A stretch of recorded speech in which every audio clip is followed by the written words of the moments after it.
सत श्री अकाल, अस्सलाम वालेकुम। कैसे हैं जनाब? तो पहले था पटक पटक के मारेंगे, अब हो गया डुबो डुबो के मारेंगे। पहले सुनते हैं सांसद निशिकांत दुबे जी ने क्या बोला था और फिर उसके जवाब में राज ठाकरे ने हाल में क्या बोला है। जब अपने घर में हो, महाराष्ट्र में हो, यदि बहुत बड़े बॉस हो तो चलो बिहार, चलो उत्तर प्रदेश, चलो तमिलनाडु, तुमको पटक पटक के मारेंगे। तू हमारा पटक पटक के मारना दुबे, तुम मुंबई में आ जाओ, मुंबई के समुद्र में डुबे डुबे कर मारेंगे। तो साथियों, ये विवाद आप लोगों को पता है, दोनों भाई एक मंच पर आए थे, एक साथ आए थे, भाषा प्रेम दिखाकर आए थे और दोनों अपने स्वार्थ के लिए आए थे और दोनों अपना राजनीतिक जीवन बचाने के लिए आए थे, जिसकी लुटिया डूब चुकी है। अब मुझे राज ठाकरे का एक बहुत पुराना एक वीडियो मिला, खुद जो ये अपने मुंह से बोल रहे हैं और ये भाषण हिंदी में इन्होंने दिया था और उसके बाद मैं आपको दिखाता हूं कि इनके भारत के बारे में क्या ख्यालात हैं। आपके पैरों तले जमीन निकल जाएगी। पहले देखिए ये कानून के बारे में थोड़ा लंबा बाइट है, क्या ज्ञान देना है। लोग कहते हैं कि राज ठाकरे और उसके पार्टी के लोग जो है, उनके महाराष्ट्र सैनिक जो है, वो संविधान का अपमान करते हैं।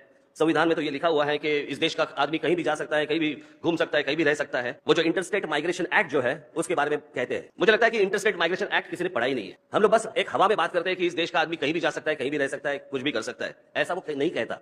अगर वो कायदा अगर आप पढ़ ले ठीक से, तो उसमें आपको पता चलेगा कि अगर आपको एक राज्य छोड़ के दूसरे राज्य में आना है, अगर आप आते हो तो आने के वक्त आपको पहले पुलिस स्टेशन में आपको बताना पड़ता है कि आप कौन हैं, किस काम से आए हैं, आप कहां रहने वाले हैं, आपको अगर जॉब मिली है तो किसने आपको जॉब दी है, उसका एक सर्टिफिकेट लगता है। ये सारी चीजें उसमें दी है। ये आदमी बिल्कुल जाहिल निकला। अब ये अपने मुंह से कह रहा है कि इंटर स्टेट माइग्रेशन एक्ट ही कहता है, जब आप किसी स्टेट में आए, मौजूदा हालात में महाराष्ट्र की बात कर रहे हैं, आप जब महाराष्ट्र में आए तो संबंधित थाने को सूचना दे कि यहां पे मैं बतौर लेबर आया हूं, काम करने आया हूं, बिजनेस करने आया हूं, कहां से आया हूं, मेरा मूल पता क्या है, या मुझे किसने नौकरी दी है, मैं कहां रह रहा हूं। तो ठीक है ना, तो इस बात को लेकर आंदोलन कर, तुझे कौन मना कर रहा है। इस इंटर स्टेट माइग्रेशन एक्ट में, अब इसको भी मैं जाहिल आदमी कहूंगा, मूर्ख आदमी बिल्कुल, ये कहां लिखा है कि जब कोई जिस स्टेट में आएगा उसे उस स्टेट की भाषा बोलनी पड़ेगी।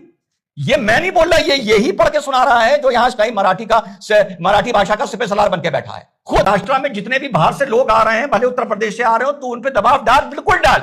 मैं खुद उत्तर प्रदेश का होकर कह रहा हूं, मैं सबके बिल्कुल बैलेंस न्यूट्रल बात करता हूं।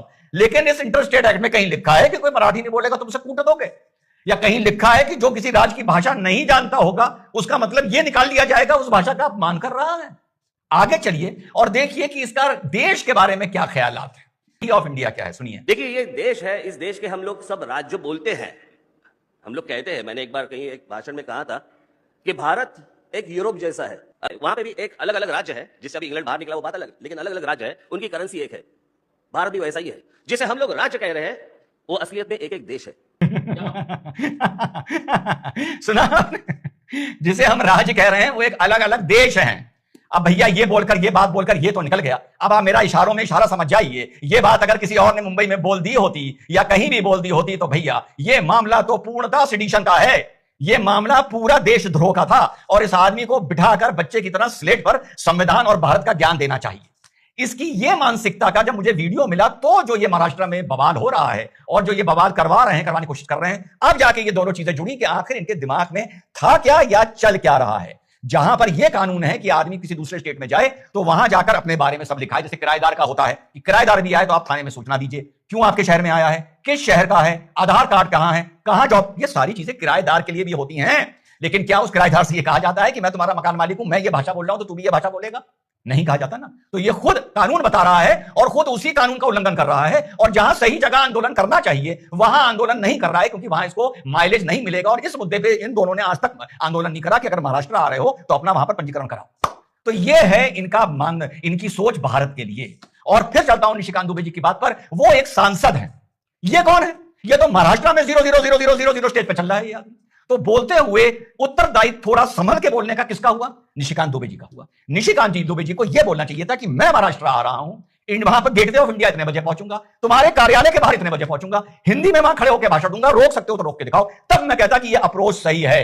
इस पॉलिटिकल स्ट्रेटजी से, सोशल पॉलिटिकल स्ट्रेटजी से बहुत नुकसान होगा। और उदयपुर फाइल को लेकर भी मुझे कितने लोगों ने मैसेज किया है, कितने, कि sir thanks for standing for Sanatan, thanks for standing for Sanatan. No, let me be very clear, I stand for the nation and I stand for the truth.